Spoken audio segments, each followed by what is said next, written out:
Hi, everyone. Welcome to the BC AdventureSmart series. We're here talking to you about winter activities twice this week and twice next week. We want to kick off winter with you, and we've got some amazing special guests. So just to let everyone know, you're already on mute, and we can't see you, unfortunately. And our special guests are also currently on mute, and they'll pop in when it's their turn to chat. I just wanted to welcome you as the director of the BC AdventureSmart program. I've been very fortunate in my career. Before this, I was a BC Park Ranger. I've worked closely with search and rescue for the last 20 years in many facets. And for the last almost 18, I've been the director of the AdventureSmart program. It started here in BC by the BC Search and Rescue Association, based on that we have more search and rescue calls here than anywhere else in the country. It's a lot to take care of here in the province. We have 79 search and rescue groups that consist of 3,000 volunteers, unpaid professionals. 2,500 of them are full-time members, and about 500 of them are members in training. Every single year, they respond to currently 1,900 search and rescue calls.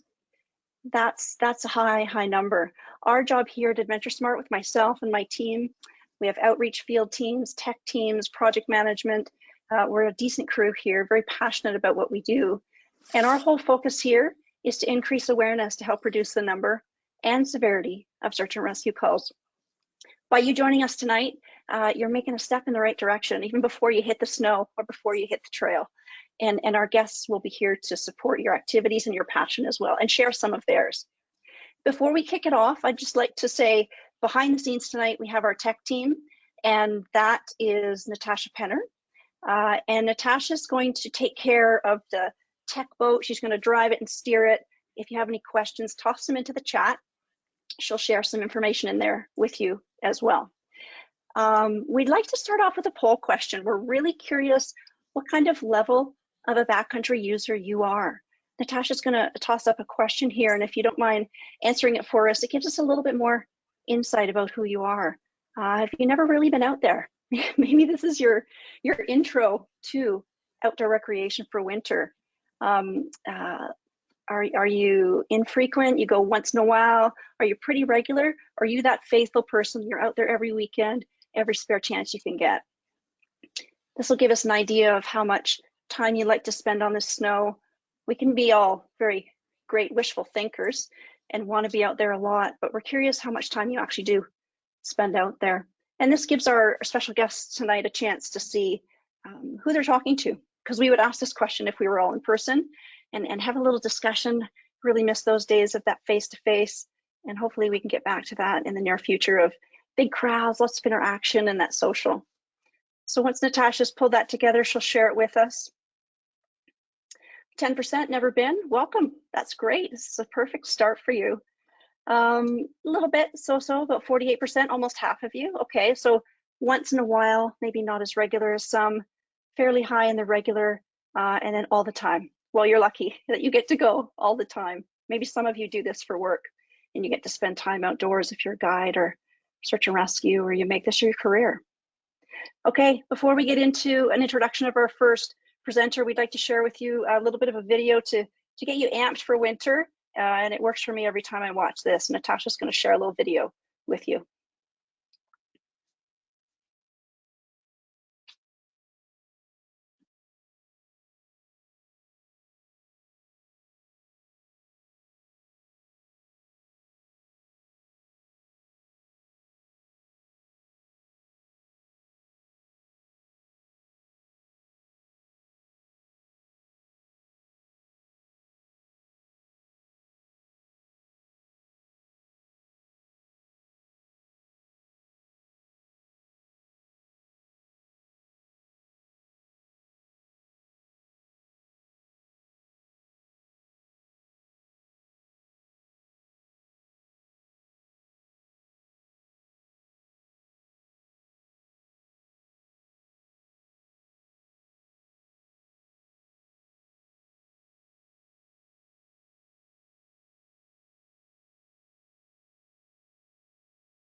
There we go.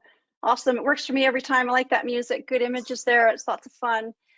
I'm going to introduce our first guest tonight, and once that, I will welcome her with her camera. Renata, I've worked with Renata a little bit here and there as I've spent some time in Whistler. Dr. Lewis is a practicing physician, outdoor guide, and is passionate about adventure and travel in BC, especially in our beautiful rugged mountains. She volunteers as the Whistler Blackcomb Ski Patrol physician and as the medical lead for Whistler Search and Rescue. She also serves as the medical director for several heli-ski, adventure tourism, and aviation companies, and works with provincial and federal agencies as medical safety consultant. Her knowledge and experience has been sought after by several film and TV productions, behind and in front of the camera, and by various organizations as a guest and motivational speaker, including recently TEDx Whistler 2021. Without further ado, let's welcome Renata to our BC AdventureSmart table. Hi, Renata. Hi, Sandra. It's all yours. You hear me? All good here? Good. Hi. Hi, everybody, and welcome to tonight. Amazing to be here. Really excited for this project. And I feel very privileged to have been asked to be one of the presenters in this series. And no matter what level of user you are of our most amazing backcountry, I think, in the planet, you'll learn something here tonight from all of the speakers and in each of these series as they go through each week.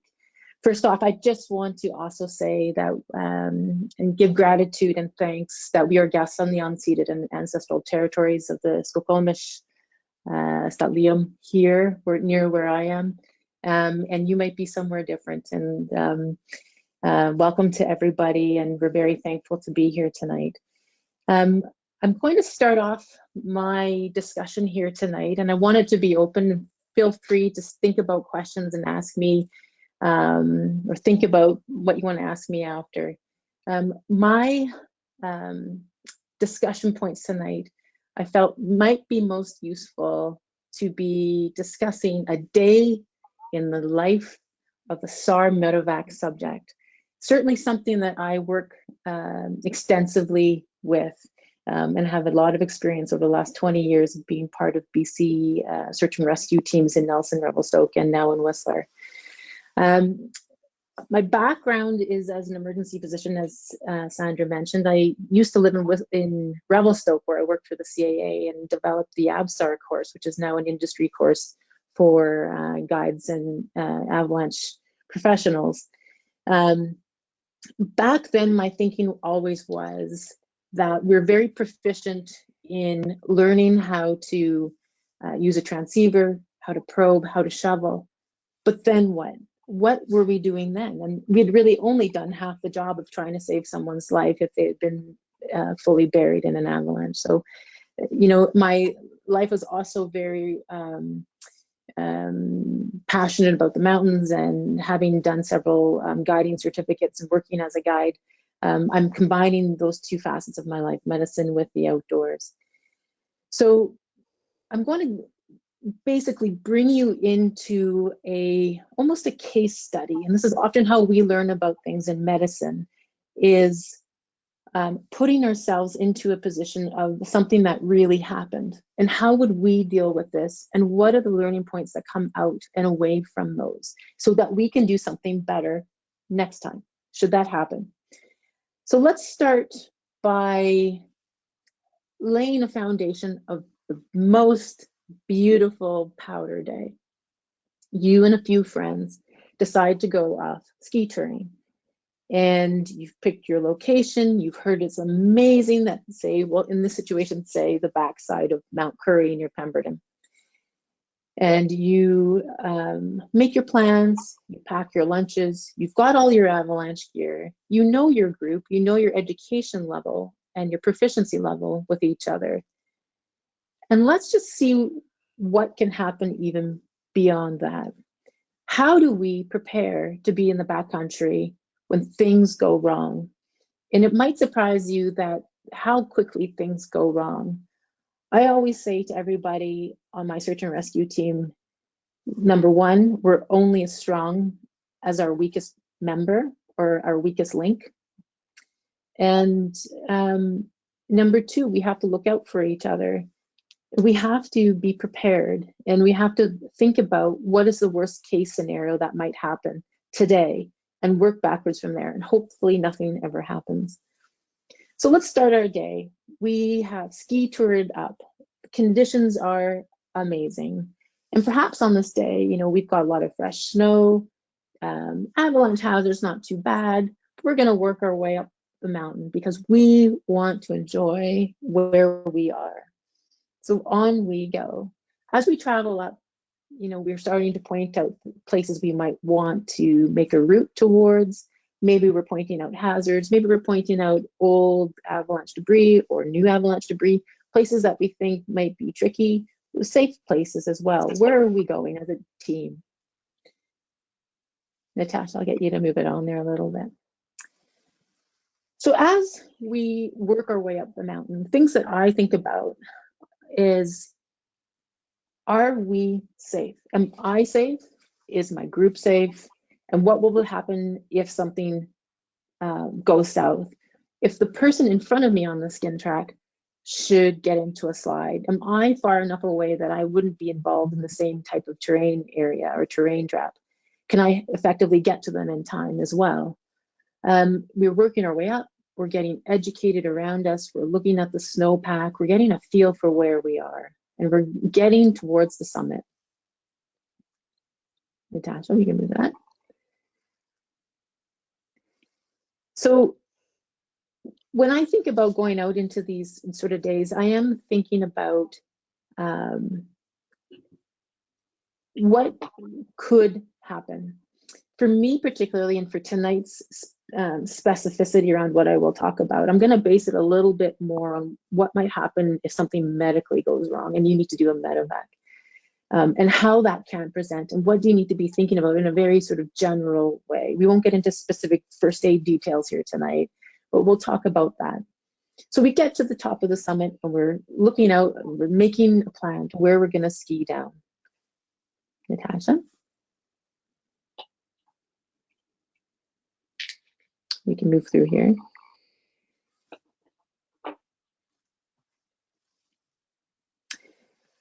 So we have an incredible ski down. We start to come down through the alpine and maybe we're descending into tree line. And this is where I'm going to bring the case study into effect.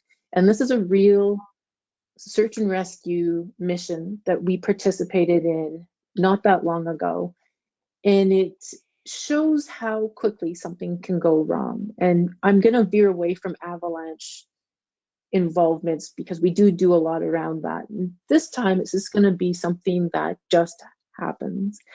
As we ski down, and you can see in this photograph that the snowpack depth starts to change. We're starting to see maybe a little bit more undulations and boulders and creeks starting to be a bit more open, but there's a lot of fresh snow. In this situation, we were expecting an incoming storm, or this group was, I wasn't there, but you know, we are expecting that there's an incoming storm coming in that night. A lot of fresh snow that's very unconsolidated.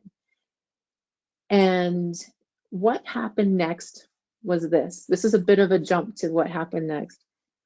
One member of the party had two things happen. Because of the very unconsolidated and extremely deep snowpack that had happened very quickly that week, actually fell into a creek, and not into water per se, but was enough that he injured his leg that he could no longer weight bear and was basically stuck very deep. We're talking like 2 feet of fresh snow in the last sort of 48 hours. It had been a very heavy amount of snow and very low density. At the same time, this person had a medical issue that was triggered by the conditions that he was in the environment. And so late in the day, it was a big factor for us as search and rescue teams. Most of our calls come late in the day, and our team activated. Now, as a subject, a medevac subject, someone who's calling for help, remember that time is critical in a day. We can't fly at night And so our fastest way to get to people is obviously through a helicopter. The best thing is to call early. If there's any question, we can be stood down, but we can't easily, as easily find people in the dark.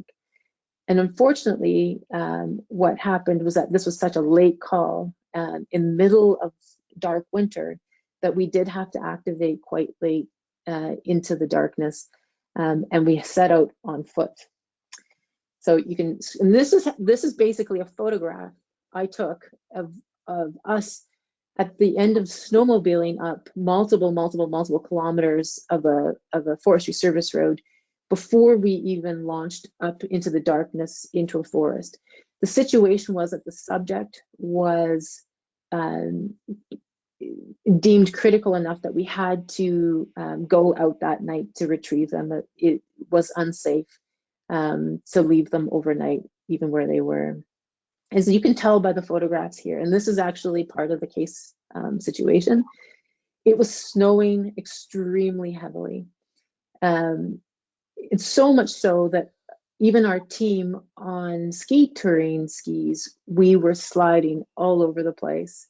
With very little grip, it was very steep. And we also only had a very vague idea of where these people were, because it was a very soft fact about where they could be anywhere. We knew sort of in the proximity of where they were within a kilometer or two, but we didn't know exactly where they were. So right away for us, it was, we could be in danger ourselves. We were having to basically go into the field, not knowing where or how we were going to be approaching these people, where to find them, and also to be navigating in terrain in the pitch of black, which is very difficult.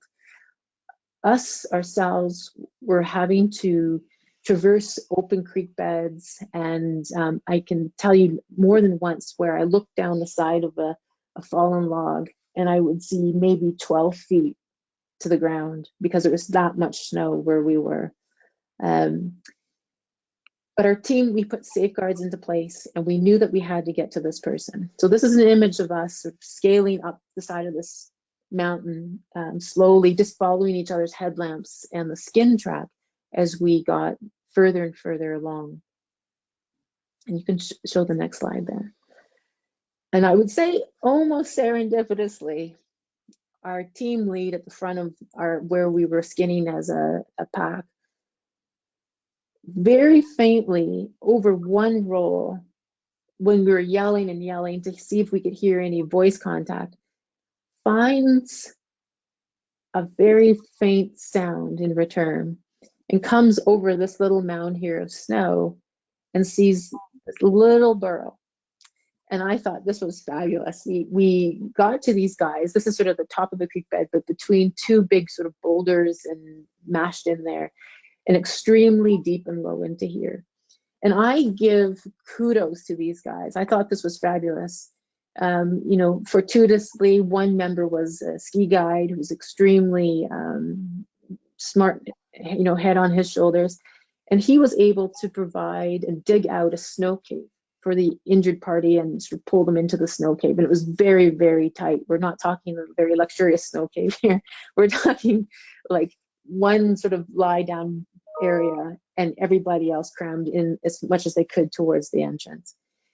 And this to me was brilliant because it was getting them out of this wind and storm. And as you can see now, it's very stormy. We're talking, you know, probably an S6, S7 storm at this point. And for people who don't know what that means, it's meaning that within the space of an hour, we're getting about 6, 7, 8 centimeters of snow, and it's falling fast and mounting up very deeply. So, you know, this individual also was having a reaction with the cold. And because of that, you know, we're worried about hypothermia. We're worried about, is he okay? Do we need to stay there on the ground?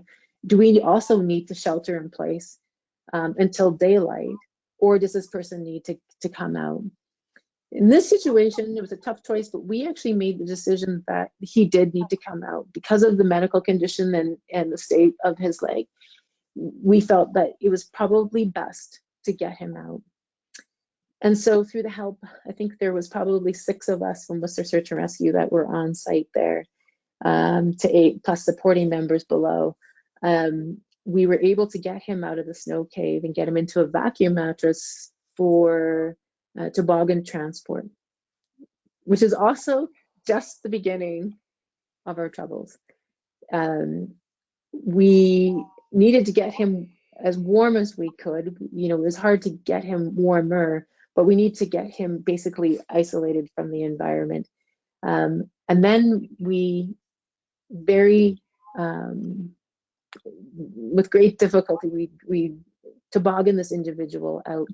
And here you'll see photos of both dragging up and down the undulations in the forest, and then down and around creek beds, trying to hold him back from falling over things, pulling and dragging him up with pulleys. We were having to set up little mini rope systems very quickly around trees, crossing creek beds such as it is right here in this photo.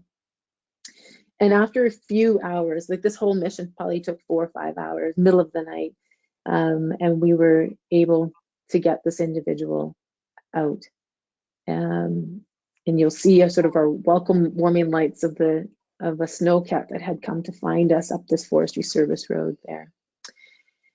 So this is sort of one situation. It looks a little like, oh, that was okay, they got that done, but it presented a huge amount of issues for us. For us as a team, it was a very guarded, but we knew the risks. We were having to deal with risks, and which is something that I think as an individual you can take out on any trip you do. What risk am I putting myself into? What risk am I putting my group into? And if I need rescue, are they going to come? Are they going to be able to come? Are they going to be in risk by coming to help me?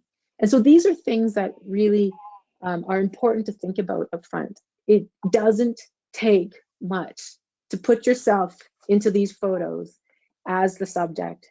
It will literally happen to any of us just by some simple little slip of the leg, or you hit something under the snow.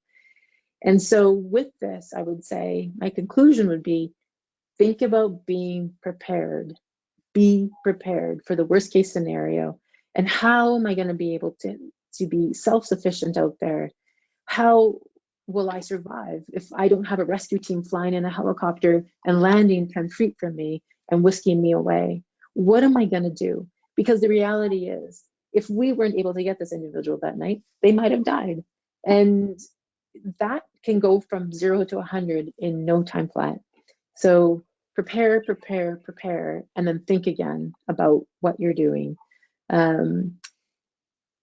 The issues around this one too, specifically medically, I would say we had the medical issues. We had, a leg trauma injury, and then we had hypothermia. And the risks for hypothermia are not moot. They are very real in our world, in our winter. It doesn't take much to actually be affected by hypothermia for the worst. So prepare and think. If you want to ever contact me, I'm happy to do any sort of information answering for the public at any time. And there's a world of information out there to learn about, and it's very cool. It's very fun. But I also hope that nobody has to be in a toboggan coming down in the middle of the night in the backcountry like this, in this situation. So yeah. Questions? Excellent. Thank you. Pardon me. Thank you so much, Renata, for that awesome presentation and just getting that real up inside their view of a call, because that's crazy. I've hiked around the Powder. Pardon me. I've hiked around the Powder. It's not easy. So doing that with a toboggan and trying to get somebody out in time and be gentle at the same time is definitely a challenge. We haven't, so everybody listening, my name is Natasha. I am the person kind of driving the show behind the scenes here. And we have a great question from Heather. Heather is saying, what kind of communication device were the subjects using that you didn't know their exact location, and what would be a better option from what they used? Yeah, it is a good question. So we always recommend that you go with a backup set of communication. Most people tend to take phones, but what happens with phones, even though now there's like amazing apps on there that you can navigate with, and we often do sometimes do that when we're navigating as a guide, but it's not to rely on that, because cell phones die in the cold, and the batteries, or the batteries just die. They just get out of juice and they die. So automatically backup battery pack for cell phones. I believe in the situation they called on a cell phone and then the cell phone died. It was something around that. I do remember that. I think we're big advocates of things like spot devices, these inReach, these sort of communication devices, or sometimes two people have access to satellite phones, and the costs and their subscription plans are certainly coming down in value, and those can be very great. Sandra's a big, we talk about too, is like having a trip plan, and somebody knows if you're missing or you're late, and that is incredibly important. Search and rescue relies on other people sometimes calling us on behalf of somebody who's missing. And we often do go out, we start up, we'll fly the heli half a kilometer, and then we get told stand down. We'd rather do that than be late to the game. So, it was having a way to communicate, but one of those ways to communicate is also somebody back home who says, hey, I'm communicating that this person's missing right now, or they're not back when they should be. But yeah, phone, everyone carries a phone. We love to take photos with phones, and people like to call and that, but I have zero reliance on phones in general in the backcountry. You don't know if you're in range, your battery dies in the cold, or just running out of juice. So yeah, these other devices that you can also pre-program messages into, saying that you're safe or you're delayed or send help, I think are excellent these days. And, if you can, satellite phone. Awesome. Thank you so much for that answer. We have another great question from Adam. In regards to the snow cave, what is the balance between being visible and being sheltered? And in those snow, would it be possible to start a fire? Oh, start a fire? No, I wouldn't start a fire. No, I wouldn't start a fire in them. The reason for that is twofold, is that you don't want to too quickly increase the temperature within a snow cave. The other, and then the melting effect and that. The other problem with that is carbon monoxide, just through a combustion system. If you're burning a fire within that enclosed space, you just wouldn't want to do that. So most of the time what people would do is they would start a fire just outside the entrance to a snow cave, if that was sort of a critical situation, but not inside. What was the other part of the question, Sandra? Or Natasha? It's what is the balance between being visible and being sheltered? Yeah, so that night was a really good example of that kind of question, because they did not hear us and we could not hear them until we were literally about 10 feet away from them. And if we had gone some other way, like I sort of sometimes wonder, would we have as quickly found them? I mean, we were still like an hour and a half to find them. But it's difficult, when you know that you want to lodge yourself in for protection, you're not going to hear much of the outside world, and they're not going to hear you. So that is one thing to think about. A good idea is to put some sort of marker system, like a ski or cross skis outside of your snow cave, something that's visible, that, if a party would go by and you didn't hear each other, they would look for visual clues at that time. Or stomping out around the snow cave too. In this situation, it was snowing so hard, it was filling in so fast that you couldn't even see where they had even been walking around like 20 minutes before, they said. So yeah, visual clues, you rely on that. But also what we did with them initially before I believe their phone died is that we were telling them to come out every sort of 10 minutes and yell, and we would be yelling constantly. So if they could hear us, we knew we were getting closer. And we would put, have their phone off and on, just sort of saving battery. And I think eventually it did die, but we did find them anyway. Good question. Yeah, for sure. We have one more question before we head on to our next presenter. What attracted you to search and rescue? Oh, okay, yeah. Well, I come, yeah, I grew up in Nelson, so I was always a big lover of the mountains and being outside. And, you know, for me, in university, it came to a decision point where I didn't know what path to take. I loved the idea of being a doctor. I loved emergency medicine and that whole thing, that whole career. But I loved the mountains so much that I actually thought I was going to become a mountain guide. And I spent the one summer, I applied to one medical school because I thought my heart was starting to lean towards being a mountain guide. And I was accepted to medical school. And I remember that moment, my mom was like, "You're going to medical school." And I was like, "I'm not sure." And she kind of got all upset with me and said, "No, you should." And I'm glad I did. It's a good combination of having a very like a medical niche background, but now combining that into search and rescue. I love being outside, but it's bringing my medical skills to the outdoor environment, which is something I've always loved. And I do that a lot with rescue medicine, with my helicopter rescue work, with hoist and long lining, and you know, you name it. I'm sort of really love the combination, so that's why. Awesome. Okay, well, thank you so much, Renata, for your presentation this evening and just giving your perspective. We so greatly appreciate it. Oh yeah, my pleasure. Thanks. That was awesome, Renata, and I think your mom was right. She sent you in a great direction, and we're all grateful that you took her advice. I think we should all listen to our moms every once in a while, if not all the time. Wonderful presentation. That's awesome. Before we jump on, I just wanted to jump into the next poll. We're really curious, what activities do you like to do out there? We know tonight is focused, we've titled it Backcountry Touring. Maybe you split board, snowshoe, hike, skin, non-motorized movement, I guess tonight is all about. So which one attracts you the most? Skiing or splitboarding? Maybe you're a snowshoer that's taken off in the last 10 years. If you can walk, you can snowshoe. But that also gets you into some crazy spots you may not be familiar with. Maybe you're a snowmobiler. That's what we mean by sledding, in case that looks like a toboggan. Maybe you might think that meant tobogganing.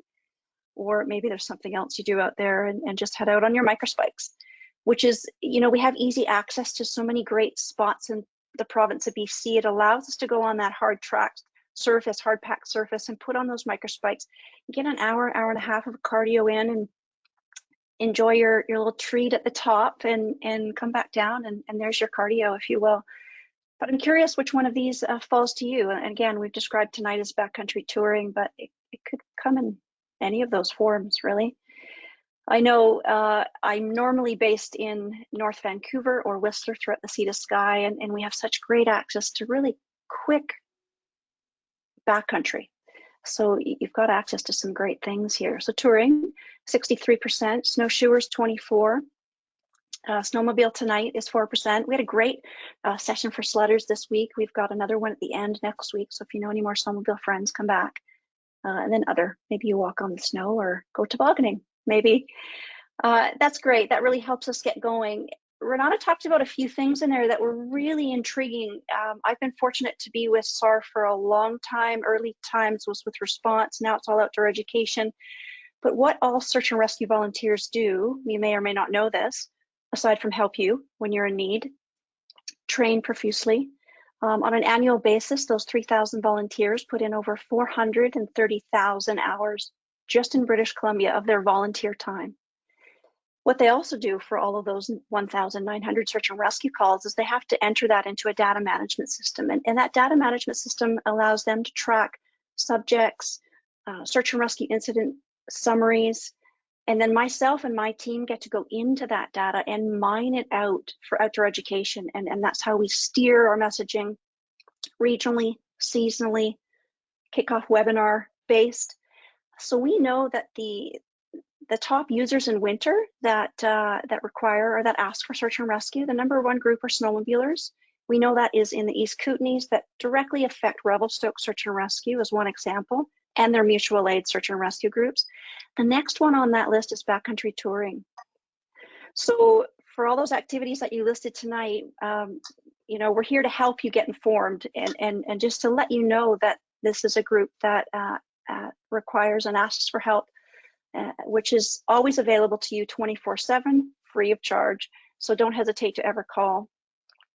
And we also know, before I move on to the introduction of our second guest, the top 3 reasons that search and rescue are needed is due to injury, lost and disoriented, and exceeding abilities. So if you can think about those things as you make your plan, as you file your trip plan, we know that those are the reasons for search and rescue. So just a few little extra pieces I can add to the pot tonight. Before I introduce the next guest here, or as I introduce, we've got Backcountry Access representation tonight, so that's pretty exciting.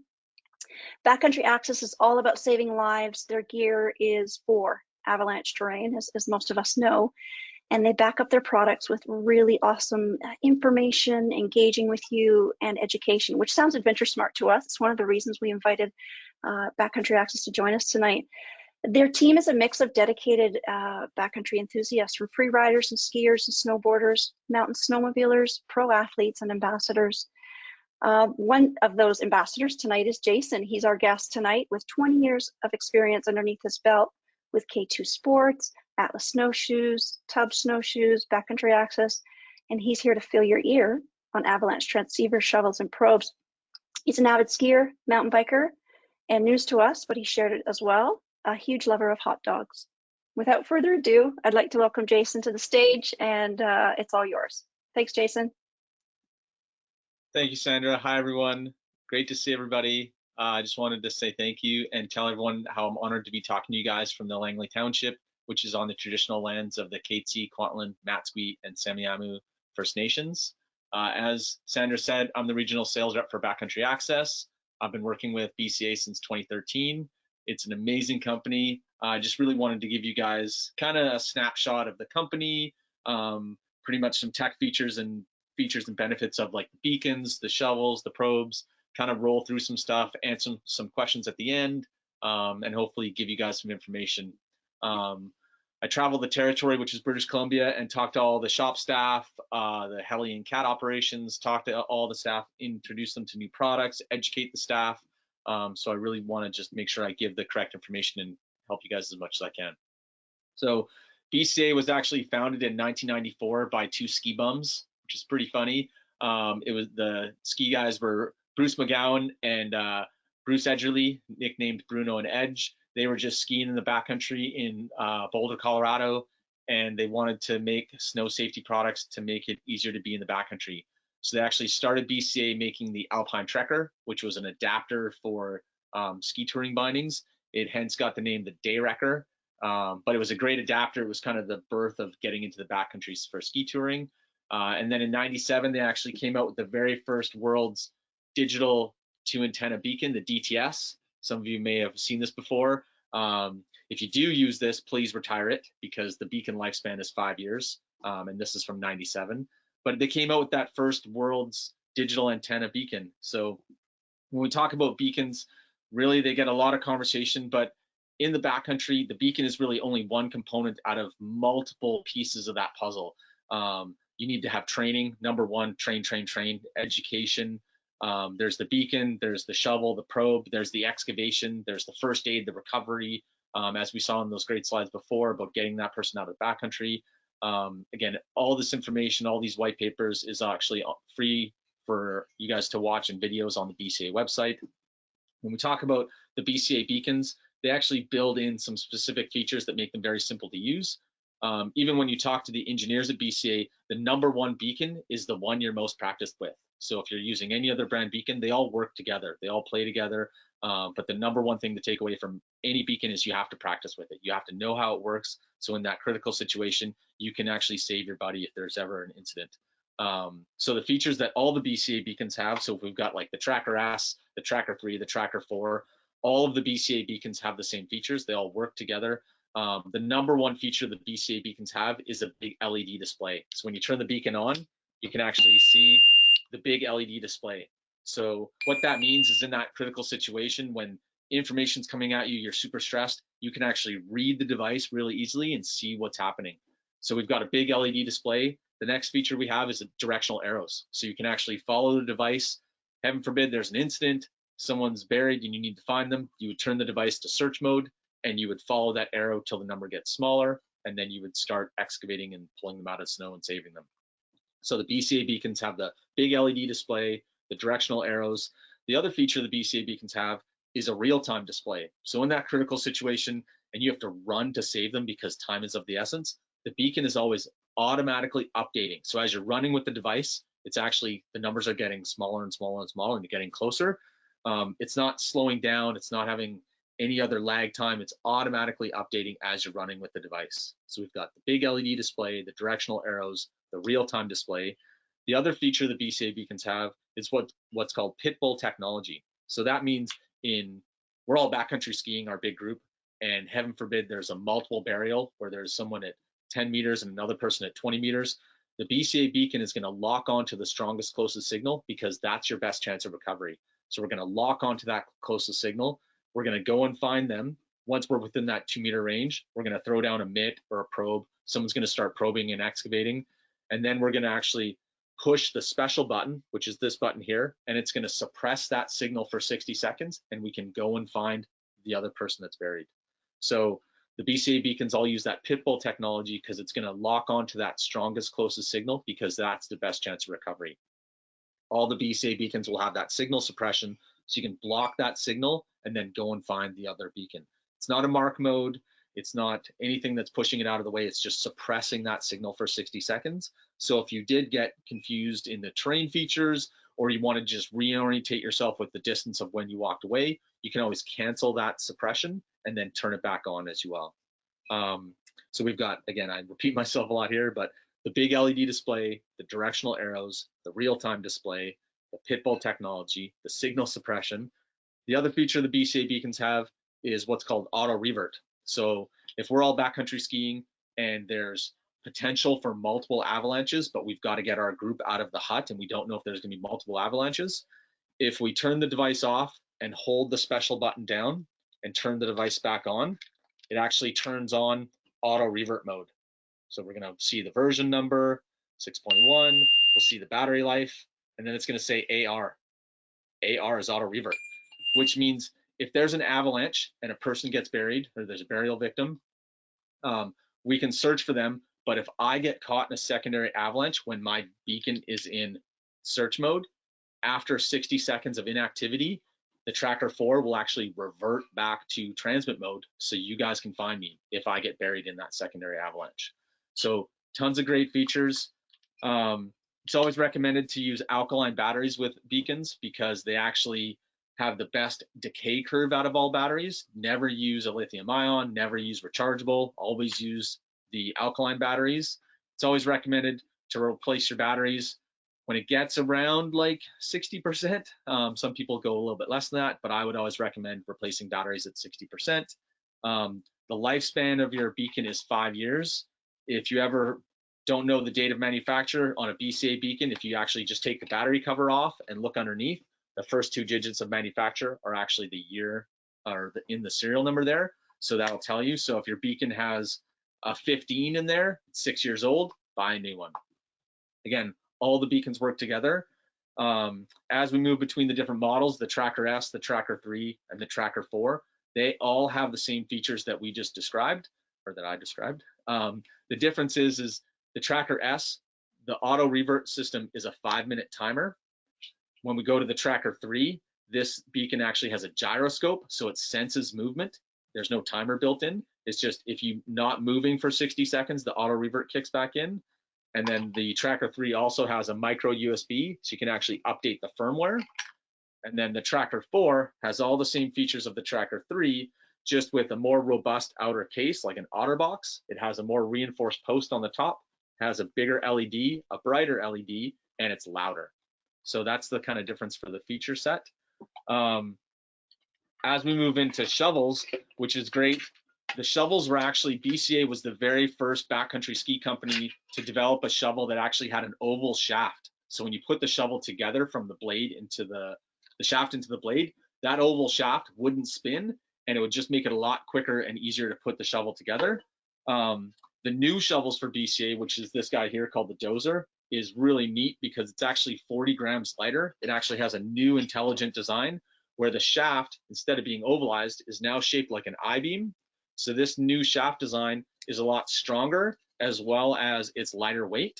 And then the new blade is actually lighter weight as well. It actually has a flatter profile on the front of the shovel. So if you're digging a snow pit or doing any digging in the snow, it has a flatter profile, as well as on the top of the blade here, it's a flatter profile, so you can step on it with your ski or snowboard boot and you're not going to slip off. So you can really dig into avalanche debris. And then when you're putting the shovel together, this piece here is called the hosel. It's now flared out, so the shaft actually slides right in. You don't have to depress the button, and there's a stop at the bottom, so as you put it in, it's not going to go any further down. So it's a great rescue shovel. This is called the Dozer T2. This will be in shops shortly. And then even to make this more than the sum of its parts, the blade of the shovel actually has holes in it, so you can actually lace a rope or cordelette through there to build an anchor, or you build a rescue sled. So it's really just more pieces built into the puzzle here to be safe in the backcountry. And then the Bca Probes, I didn't bring a sample, but they're high performance, high grade aluminum probes that are double-sided laser etched, so they're easy to read. And again, really the key thing with any of these snow safety items is just practice.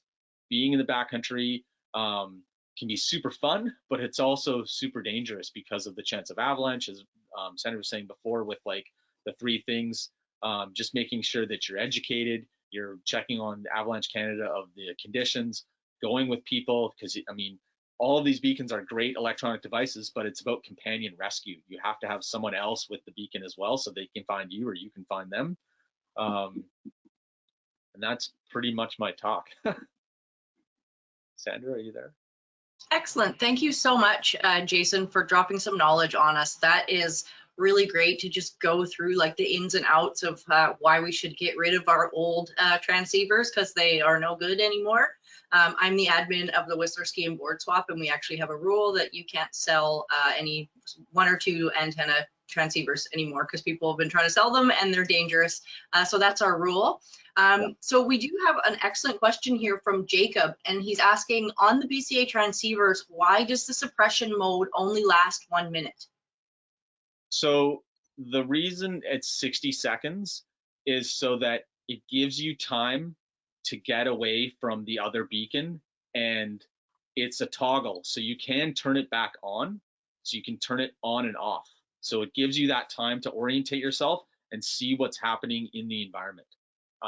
So they make it 60 seconds is because it gives you that time to process the information of how far away that other burial victim is. And you can always, if it does reset, you can just push the button again and suppress that signal again. Awesome. Excellent. We have another question from Katie. Would you strongly advise to get those items? Oh yeah, mandatory. This is even more mandatory than a bike helmet. If you're gonna go into the backcountry, number 1 is taking an AST course and being informed, and then the mandatory pieces. It's like you're not gonna leave the house without pants on in the morning, so you're gonna need all of these pieces when you leave the house. So you need a shovel, you need a beacon, you need a probe, and you need education. Those 4 things, and then even first aid, because heaven forbid if there's ever an incident, there's all these pieces of the puzzle of how do you get your friend out? What if they broke their leg? What if there's all the what ifs? Yeah, they're mandatory pieces, mandatory. Awesome. We have another question here from Tom. What are the best practices to prevent battery corrosion? And what should a person do if they notice battery corrosion in a transceiver's battery compartment? So battery corrosion is due to moisture. So number 1 is when you're done backcountry skiing, take all your wet gear off and apart. Don't leave your beacon in your wet ski bag with everything else. This is a high performance electronic piece. So number 1, when you're done skiing, dry everything out. Number 2, if you are noticing corrosion in your beacon, take some steps to alleviate that by making sure it's dry. Number 3, I guess all these numbers is, in the summer, take your batteries out. Always take your batteries out of the beacon in the summer, and that should be it. I would definitely make sure that you're drying your gear out, not leaving this in your wet gear, and then taking your batteries out in the summer. Sweet. We got another question from Lindsay. What is it that expires on a transceiver? Like, what makes them expire? So technology changes.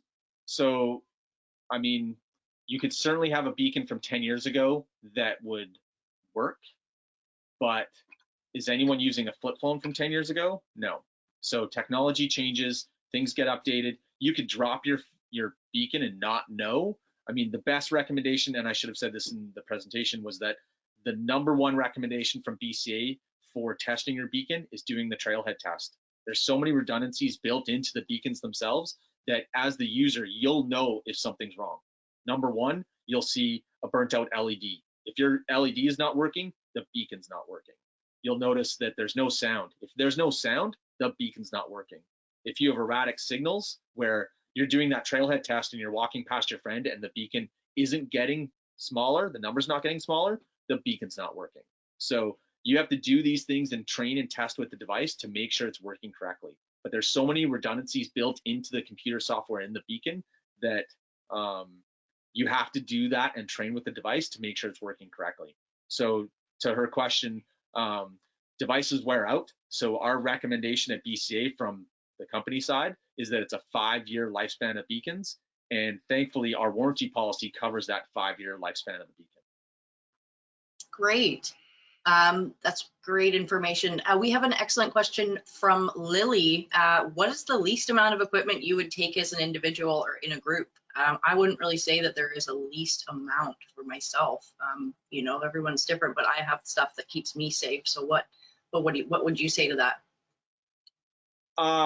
Well, that's a great question, because when I go backcountry skiing with like my school dad group, they're all even more like, they're intense backcountry nerds, and everyone's got a first aid kit. We all double up on all of these items that we think that we'll need in the backcountry. There's great lists out there. I mean, when I say the minimum, if I'm just going up to Cyprus for like a walk in the afternoon, I may not take an extra set of mitts, but I'm definitely planning personally, as you said, for your own comfort level. I am planning for my own personal safety of what I think is going to make me the safest in the backcountry, but also for my friends in my group that I'm with. So if I know I'm going with one of the school dads who maybe gets cold hands occasionally, I'll bring my extra mitts even if I don't think I need them, because I want to make sure my friends have a good time as well. So it's about navigating in that balance point of, I know everyone's weight conscious when they're backcountry skiing, like maybe drill a few extra holes in your toothbrush, but definitely make that effort to make it so that you have a comfortable experience and a positive one, as well as your companions and the people that you're with.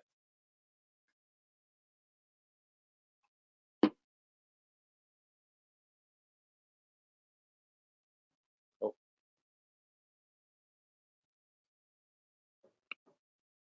Natasha, you there? I'm so sorry, I muted because I had to clear my throat and I forgot to unmute. Sorry about that. Talking to a muted computer here. This is a great question from Tanis. The beacon that you can update, does that one need to be replaced every 6 years as well? And is there any kind of beacon recycling program? So great question. And yes, even though the beacon has updatable software, you still have to replace it every 5 years. All right. So our latest update in the Tracker 3, which was in 2019, what that did is it actually, in one of our modes, it actually just slowed down the screen so that you could read the display easier. So it didn't change the safety features, it just slowed down the screen. So when the beeped the information, you had just more time to process it. And as an individual, you could just think about things a little clearer without having the screen bounce at you all the time. So the beacons still need to be, it's a 5-year lifespan, even though it's got that upgrade for, you can download an upgrade if one was available.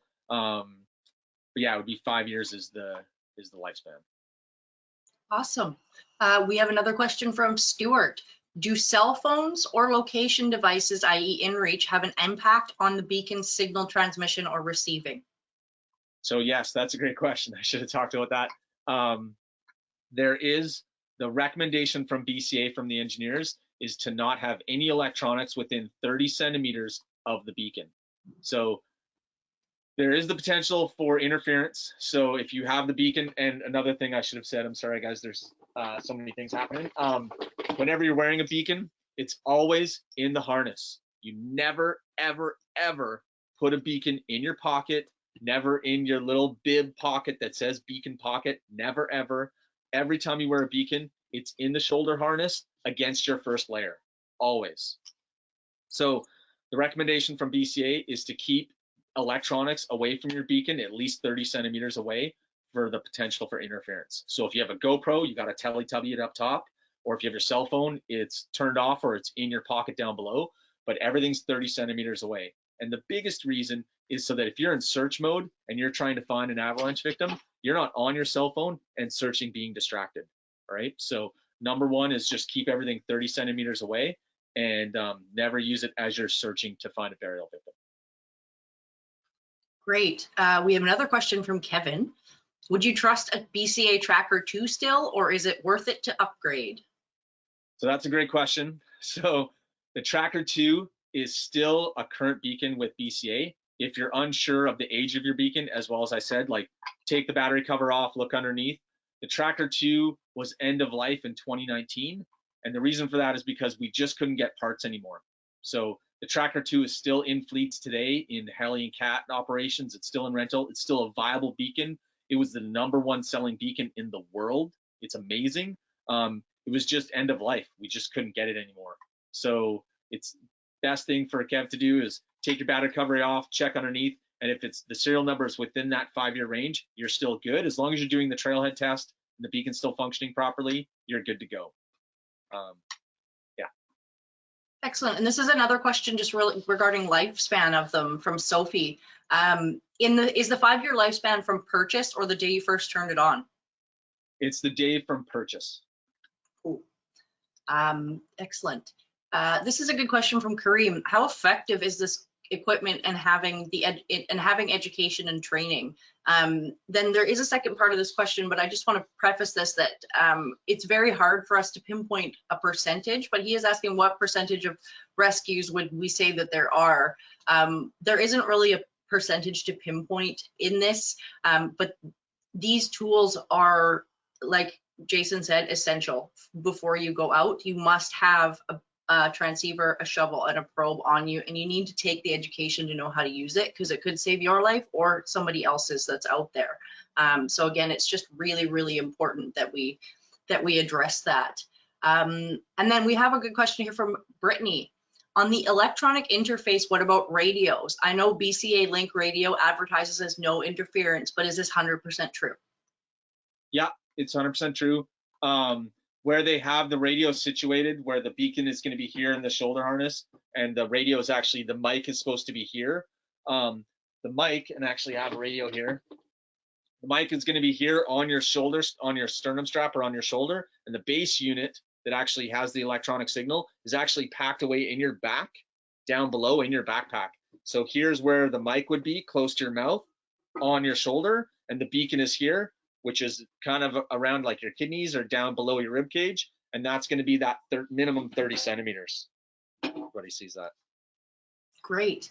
We're going to take one more question here from Adam before we move on to Wendy from Avalanche Canada, and this is great. Why in the harness over a dedicated manufacturer specified beacon pocket? Again, I really like to tell dad jokes and make light of situations, but when you put beacons that are not in the dedicated manufacturer's harness, there's been reported data of pants being torn off, beacons turned off.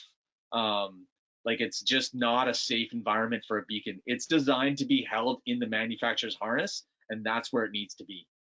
I don't want to be heavy on everybody, but do not ever put it in your pocket. Like, you're just follow the rules. Like, you get in the car, you put a seatbelt on.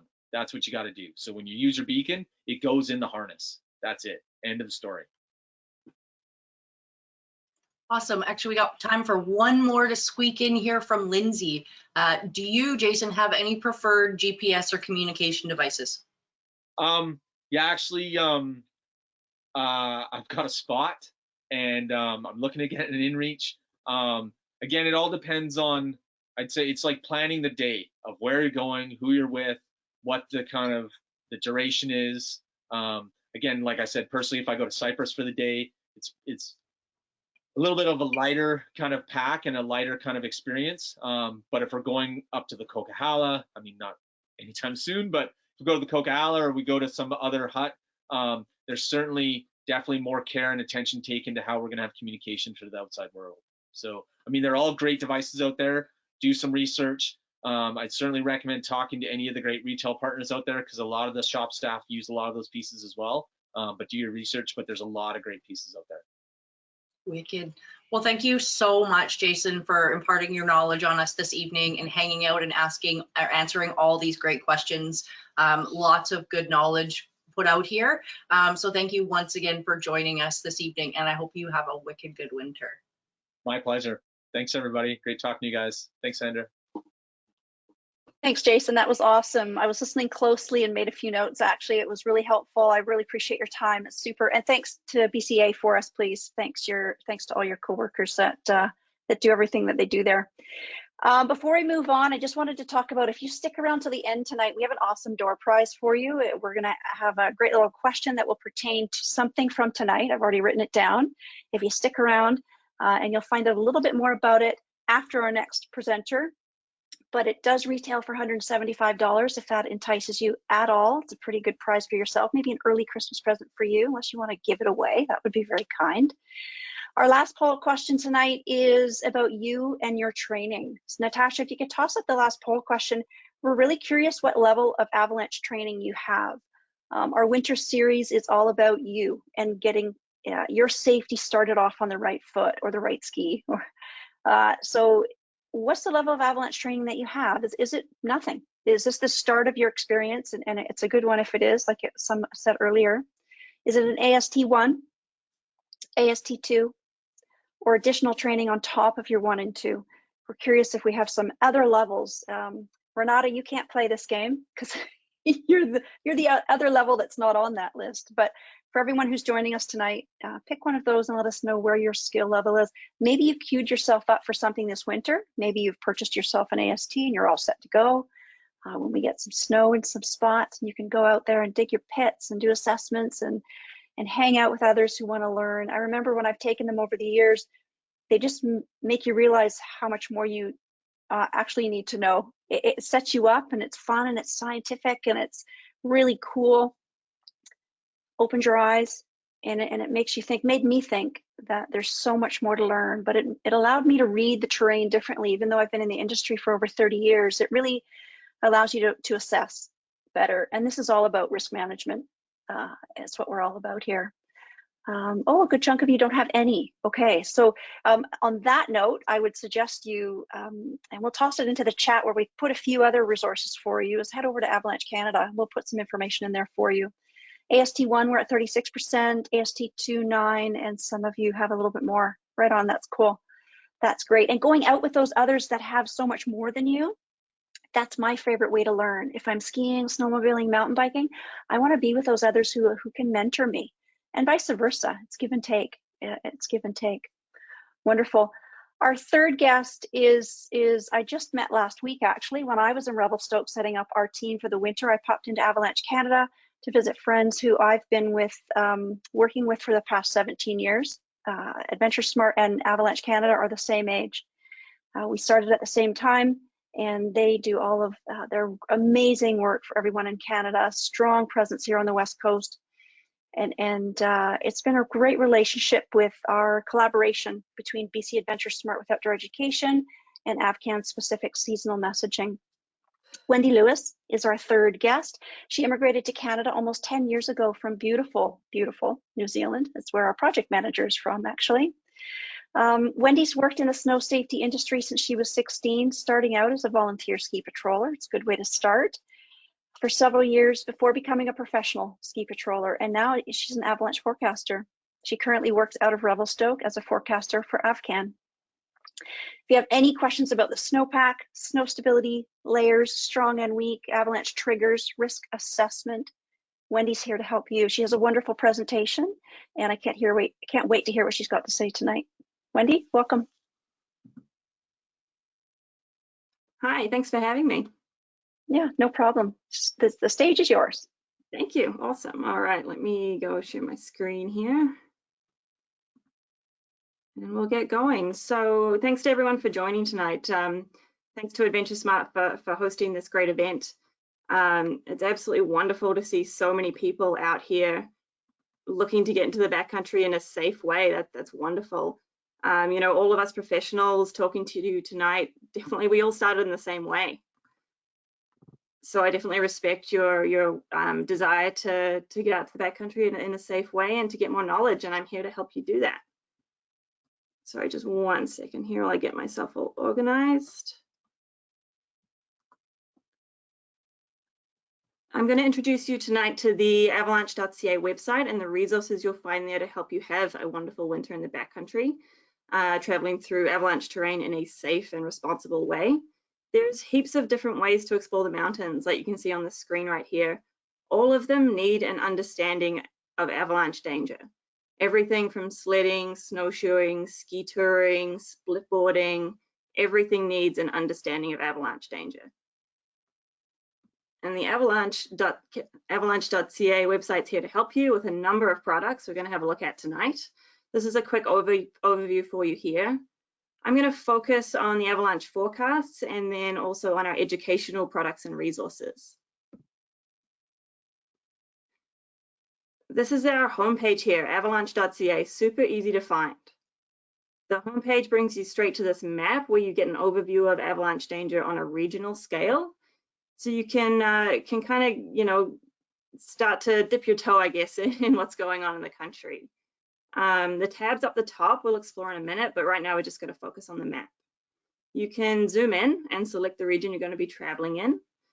We can notice straight away those danger ratings I mentioned before, those colors, the higher dangers being the oranges, reds, and blacks. And we want you to click in on the region you're going to be exploring, and it'll bring you up something like this here on the side. We have the headline to give you a quick overview of what's driving the hazard rating in that region. These are the key points that we want you to take home. There's more information below, okay, so just don't stop there. Our danger ratings are listed there based on elevation band, and we separate them into elevation bands because of the different snowpack processes and the different weather processes that affect the snow there, okay? So there's different hazard ratings, and it's really important to understand each hazard rating for the elevations that you're going to be traveling through or you're going to be exposed to that day, not just the one that you'll be spending the most time in. This is a great starting point, but as I said before, you'll get more details the more you dig, so let's keep going. If we click into our Avalanche Problems tab, we get an idea of what's going on in the snow. Okay, we get into some specifics here. We're going to categorize the problem for you. Different snow conditions and different weather processes create different problems for us to deal with. So we'll characterize them here for you. And this one here has got an example of persistent slabs. We're going to tell you where to find it. So we'll give you an elevation and what slopes, so what aspects. Is it east-facing slopes? Is it south-facing slopes? Is it alpine? Is it below tree line? Where can you expect to find these problems?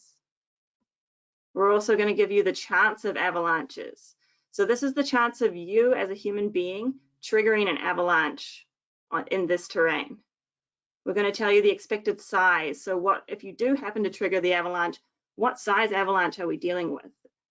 Is it a small, is it a large, or a very large? And these details are really important because we're not only telling you where you can expect to find these avalanche problems, so often that's terrain to avoid or use extra caution in. But if you do trigger an avalanche, what size is it going to be? What's your consequence here? And this is a really important factor for when you're stepping into terrain. You want to be thinking, okay, I've made hopefully good choices in my terrain here. I've made, you know, I'm making good group management decisions. I'm doing this in a really smart way. But worst case scenario, what happens if I do trigger something? What am I dealing with here? We might give you a general description, a little bit more information here of what problem you're dealing with, maybe the depth, a little bit more information that the forecaster wants to communicate with you, and then some travel and terrain advice. And this is really useful right here. These are little nuggets of information that you can use when you're traveling through the backcountry, okay? Keep this in the back of your mind as you're moving through terrain. So here they're recommending conservative route selection, moderate angled and supported terrain with low consequence. These are really, really great pieces of advice. You know, I often hear people look at the danger rating, they look at the colors, but they don't read into things. And we really need you guys to read in. We put the details in there. We give you as much information as possible for you to go out there and use in a really positive way to have the best, safest backcountry experience. That is the Avalanche forecast in a very brief little nutshell there. There's so much more to learn. There's all sorts of resources on our website on how to read into the Avalanche forecast more in depth, what danger ratings mean, sizes, and all that sort of stuff. But I'll leave that for you guys to delve in deeper when you have a moment. We're going to switch to the mountain weather forecast. This is produced by Environment Canada, and you can find this on our website, avalanche.ca, under the Backcountry Resources tab. So this is put together by the meteorologists, and they're kind of given free rein here to deep dive into the situations that are driving our weather across Western Canada. This is a really great resource for anyone heading into the backcountry. If you know a lot about weather and you understand what's going on with the weather systems, it's a great place to delve a bit deeper, I guess. And even if you're brand new to this, you know, and you want to understand what shapes and drives the weather systems, why mountain weather is so turbulent, this is a really, really great place to start because it's written at a very approachable level. They break it down for you, an overall synopsis, as you can see on the first page here, and then it's broken down into days. So if you're planning a longer trip, or if you just want to see what's going on a little further out, you can read into things.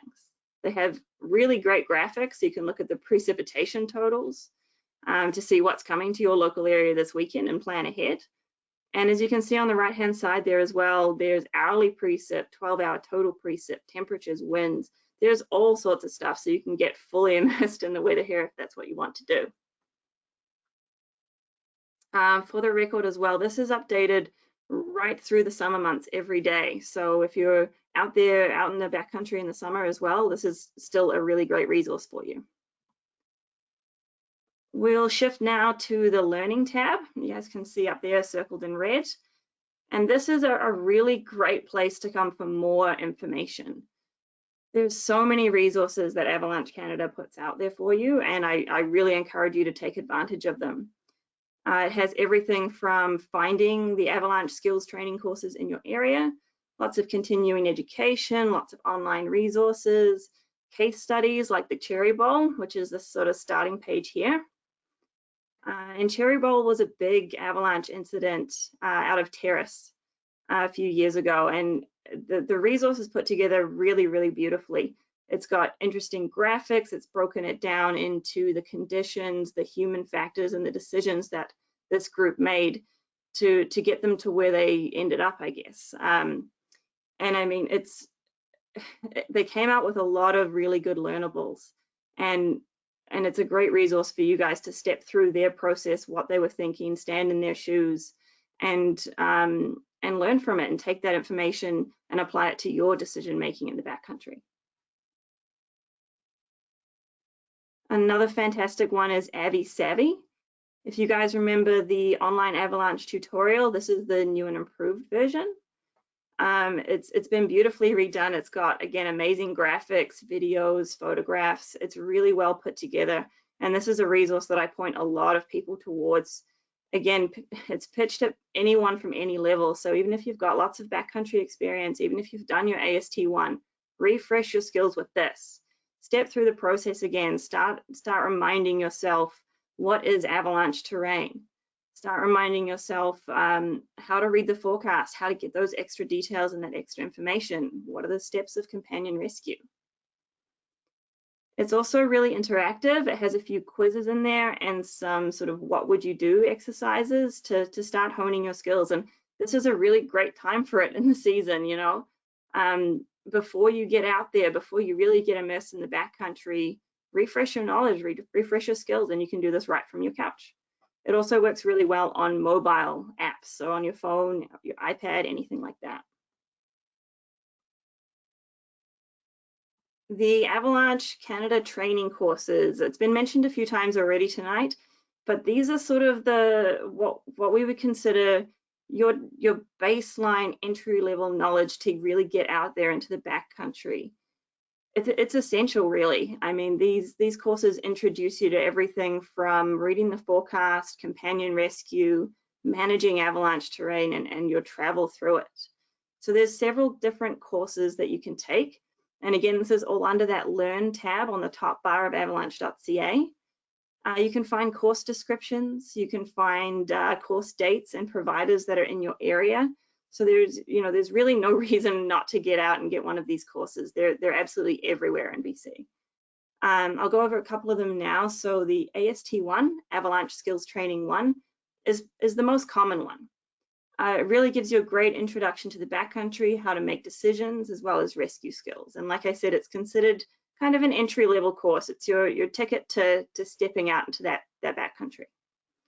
The AST2 is a more advanced 4-day course, and that focuses on building your confidence in your decision-making and more time in terrain, which is really, really great.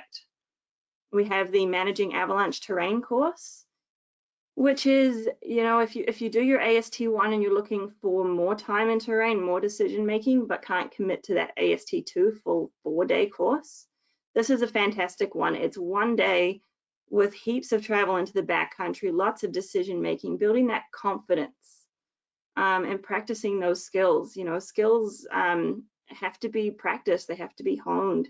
Then there's the Companion Rescue Skills course. And this is a 1-day course focused on improving your self-rescue skills. I definitely recommend doing personal training once a year minimum. But the Companion Rescue Skills course is kind of designed for every 2 to 3 years to get the updates and to make sure that you have the most up-to-date knowledge of rescue skills. When it comes to companion rescue, like I said, it is all about the practice. If something goes wrong, you need to know how to deal with it and to be self-sufficient.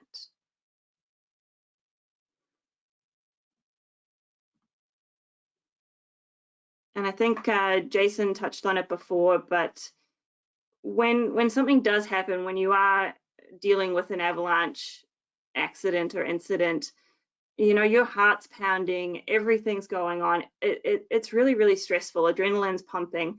And if you don't practice those skills, you want it to be muscle memory, I guess is what I'm trying to say here. You want that sort of automatic click in of, I know what to do. I've practiced, I've trained, I know how to deal with this. And the Avalanche Canada training courses really will get you there.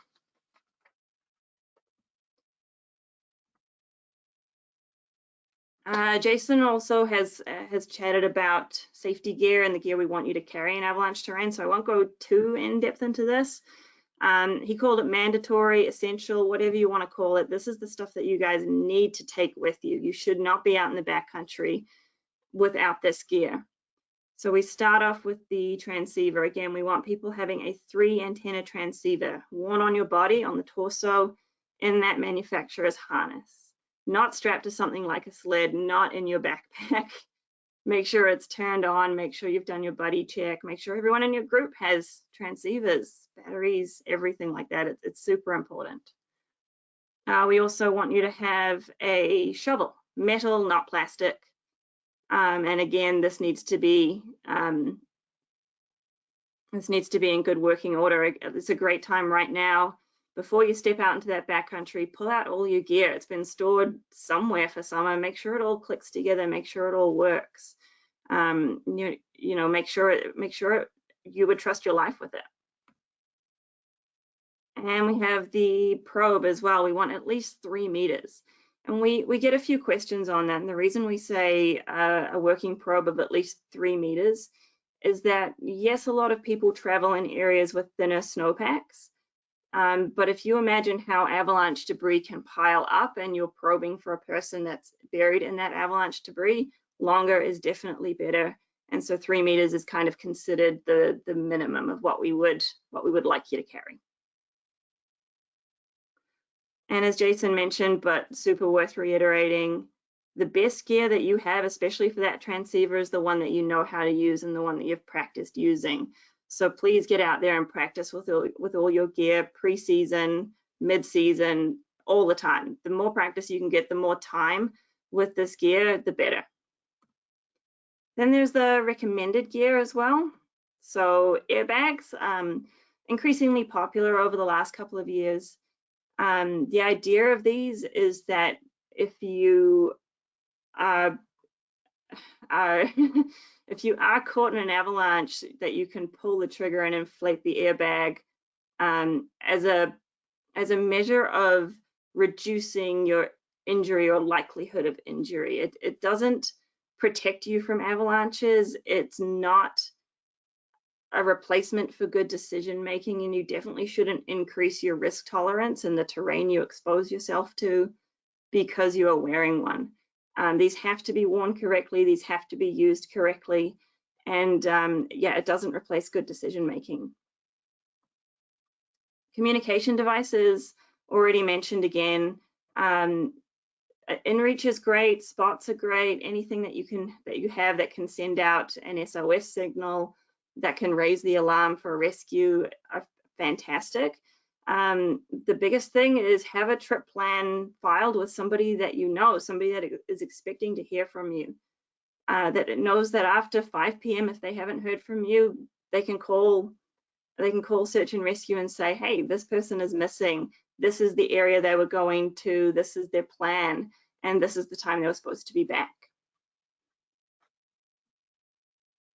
Two-way radio, again, definitely recommended, not essential. This is great for talking within your touring group as you travel around. It's nice to be able to talk clearly to your group rather than yelling and arm waving, but again, definitely recommended, not essential. I'm going to talk just a little bit now about some backcountry resources. You can see the top tab circled up there. And these resources are to help you plan your trips. So this is sort of taking it back a step, and when you're sitting at home on the computer looking at the forecast, looking at where you want to go, and these resources are available for you to make the most of your backcountry trip. So this is the Trip Planner tool. It combines information from the regional avalanche forecast of the area you're traveling in with the avalanche terrain exposure scale, or the ATES rating, we call it. And this gives you an idea of what terrain is sort of, you could call it in or out for the day. You could say you're looking at the recommended level of caution.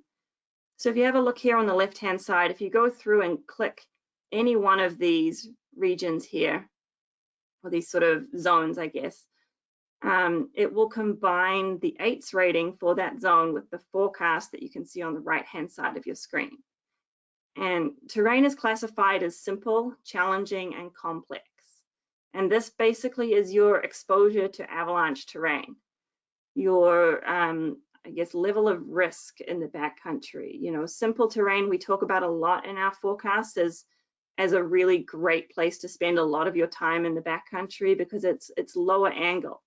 It's primarily treed terrain. It exposes you to less avalanche paths and less danger in that respect. So if you were to click on, I believe they've selected this region here, which is challenging in the purple, that's combined challenging terrain with a moderate danger rating, which is the regional danger rating for the North Columbias, and it's come out with caution. If this came out in extra caution or not recommended, this is really giving you the chance to say, do I have the skills to handle this terrain in these avalanche conditions, or should I take a step back and look for somewhere else? Should I take a step back and not go at all? Are conditions too dangerous? It's a really great resource for you while you're sitting there with your cup of coffee, or even a couple of days before, looking into areas that you haven't been in before, or you know, maybe a different piece of terrain that you're looking at exploring, and saying, you know, what is this terrain like? This is complex terrain. There's a lot going on in this terrain, and that would push you right up into extra caution. Is that something I can handle, or should I look for something that's going to be more in line with my skill set and more in line with my training?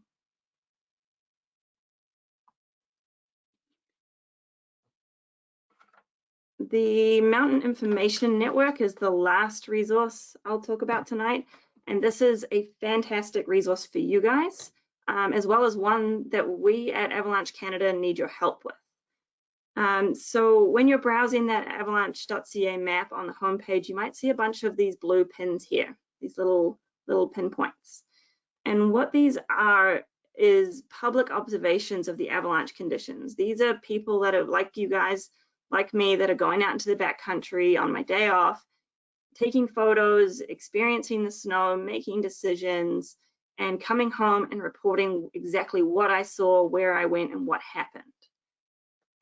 So they're people just like you, and this information is a really, really great resource for you, because our forecast will give you the regional scale, or the forecast region conditions of what you can expect to see. And this is somebody on the ground saying, hey, I saw this. Definitely get out there, take photos, record what you're seeing, and please put this into the Mountain Information Network for us. As forecasters here in Revelstoke, we look at these every day, and this is a really big resource that helps us build our forecasts and really understand what's going on in the snow. Like I said before, more knowledge is always better, and this is such a great way to understand local conditions.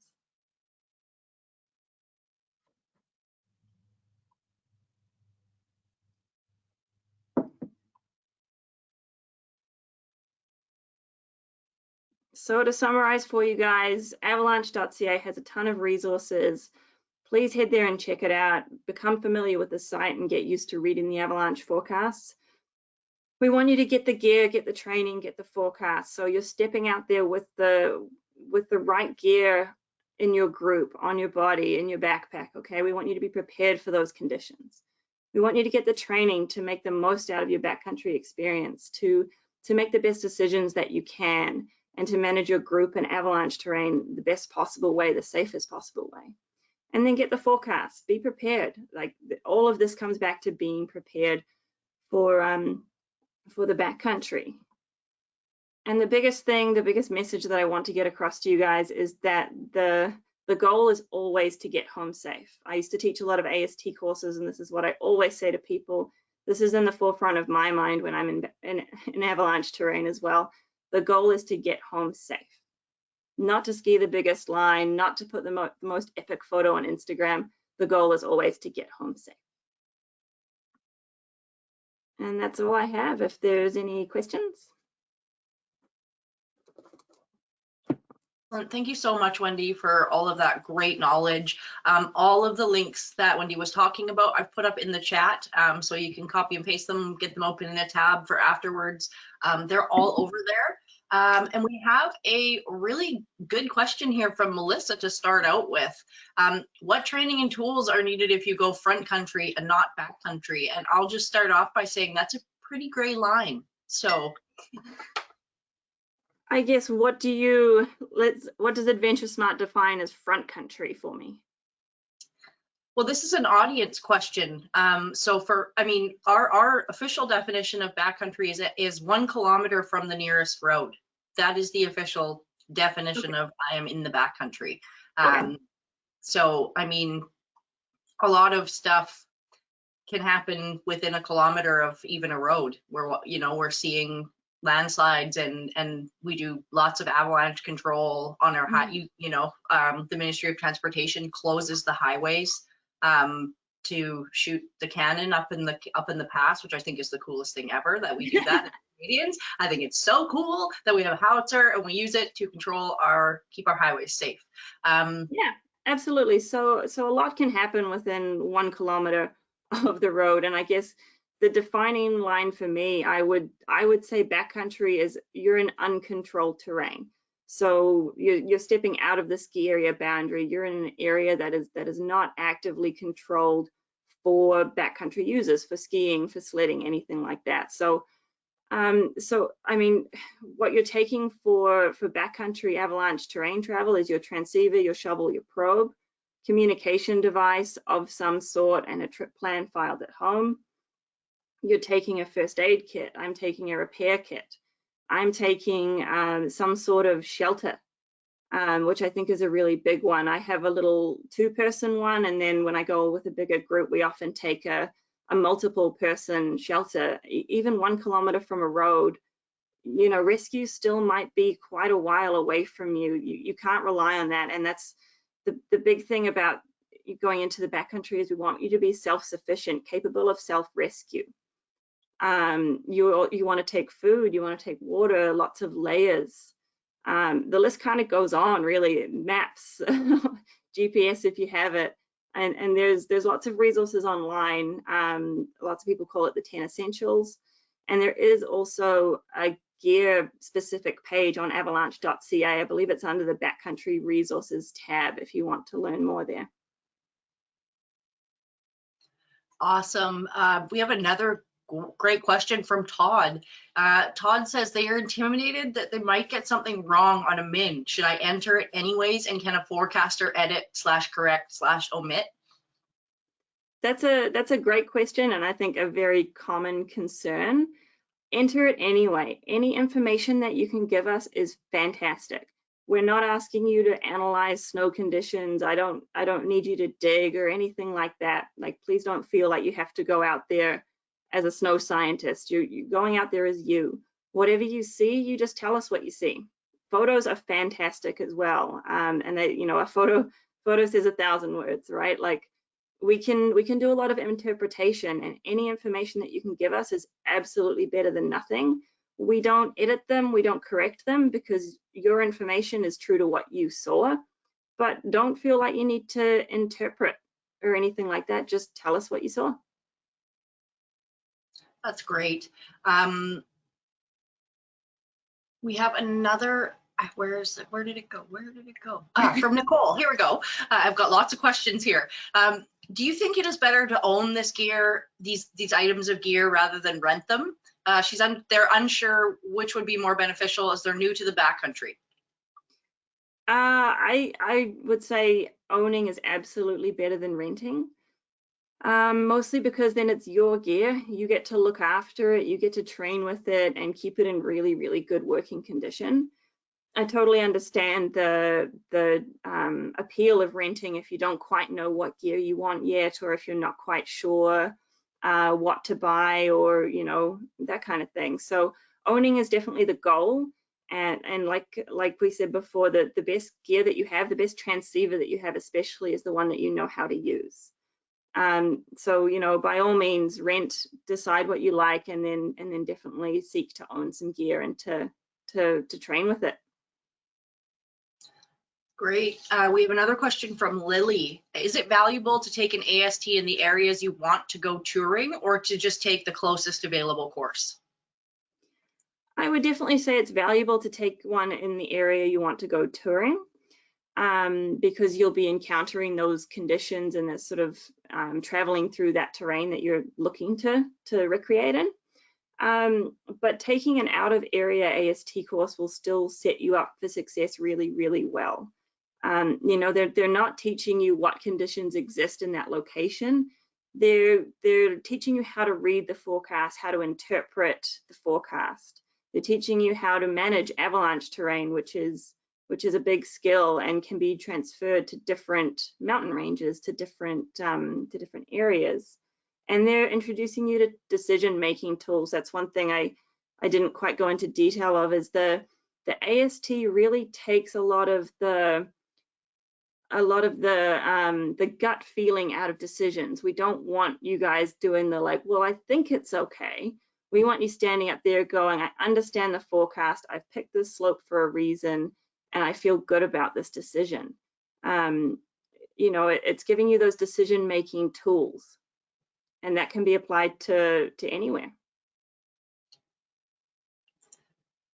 For sure. And this is a great question from Stuart. Is there a resource that captures the local history of the snow conditioning, i.e. persistent layers and extreme weather changes?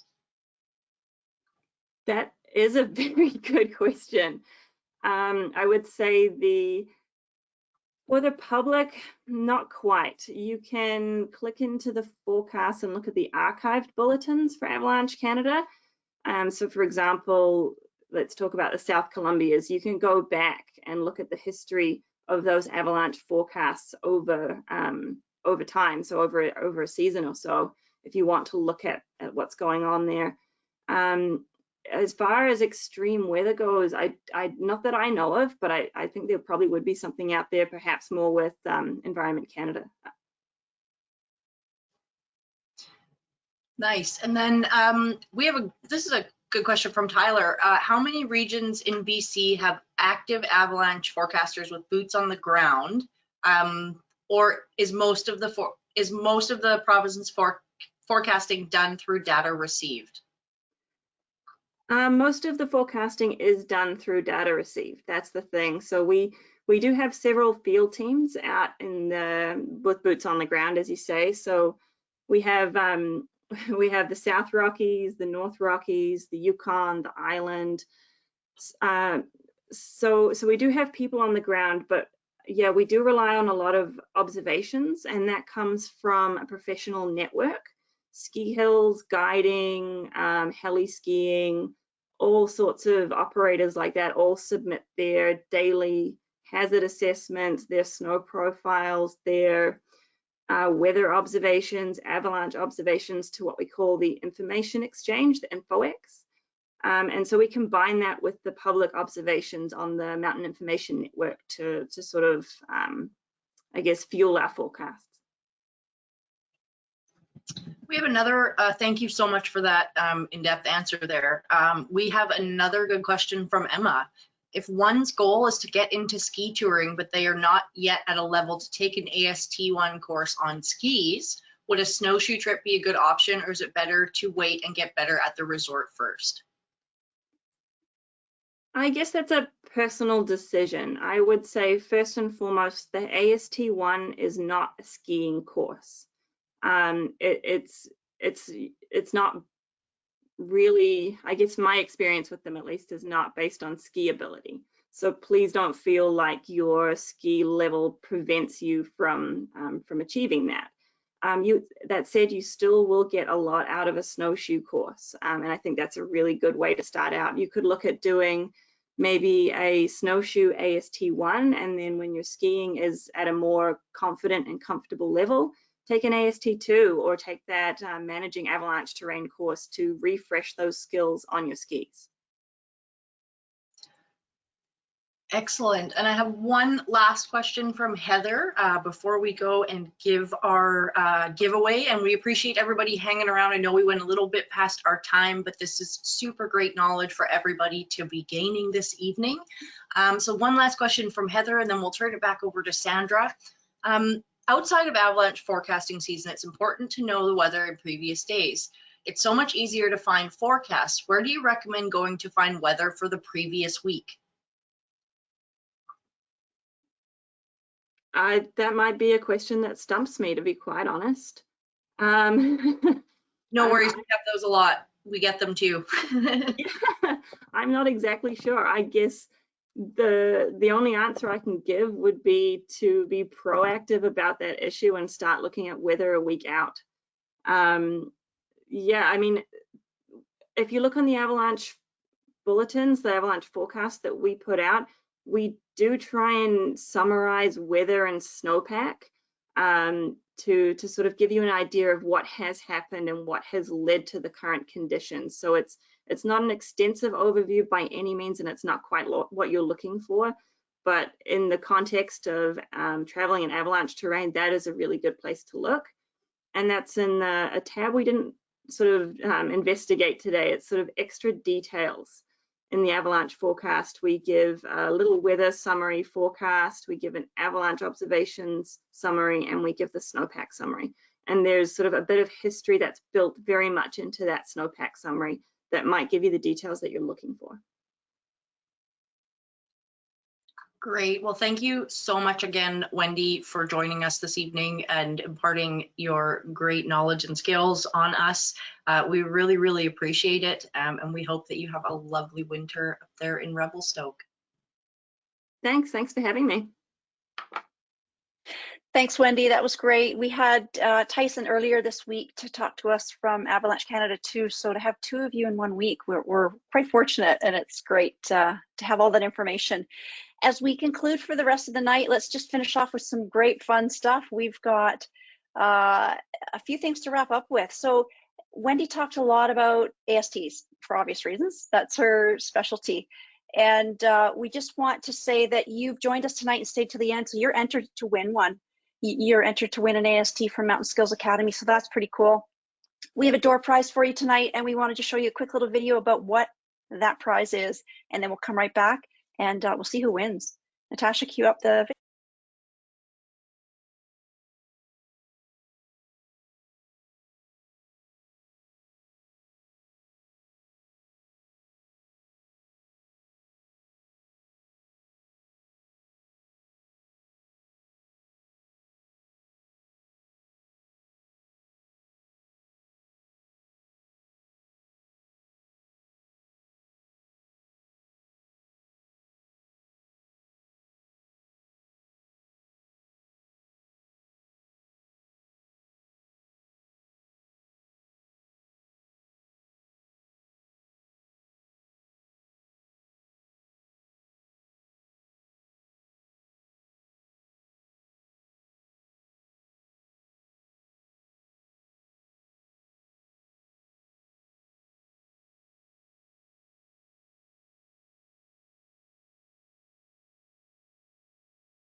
There we go. Thanks to Vessel, they've offered one of those up, and we've got one for the lucky winner. It actually has a nice little logo on it. It happens to say AdventureSmart.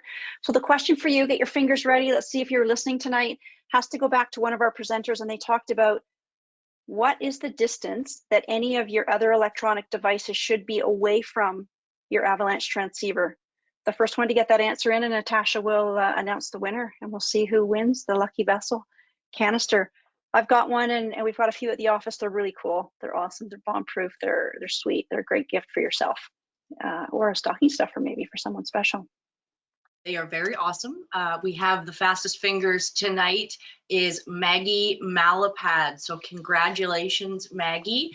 Give us an email, info@adventuresmartbc.ca, and we'll get your shipping address and send you on over your vessel. So congratulations to Maggie for that. Again, I have the first aid kit from Vessel, and it is so cool. It's the tube, and then there's actually a roll inside that rolls out, and it has all your first aid stuff. And it's bright red, and it has a white cross, so you can actually hold it over your head. Really, really cool tool and piece of equipment. Yeah, so I just want to say thanks everybody for joining us. I'll turn it back over to Sandra, and she will sign off, and then I will be ending the webinar. Thanks, Natasha. As always, a good job on that tech support. If this intrigued you, educated you, engaged you tonight, we have a couple of more coming up. We had 2 this week, 2 next week, and it was, like I said, to kick off all of our winters. We're ready to go for it. Next week's about snowshoeing on December 7th. Similar idea, 3 new special guests. And then December 9th is all about snowmobiling.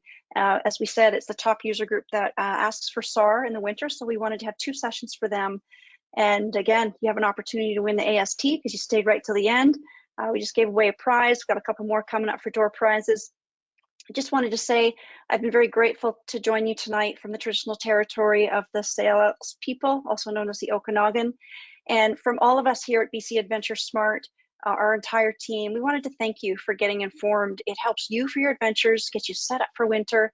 But on behalf of the 3,000 search and rescue volunteers in the province, thank you. You're also helping them. Have a great winter, and thanks for your time tonight. Good night.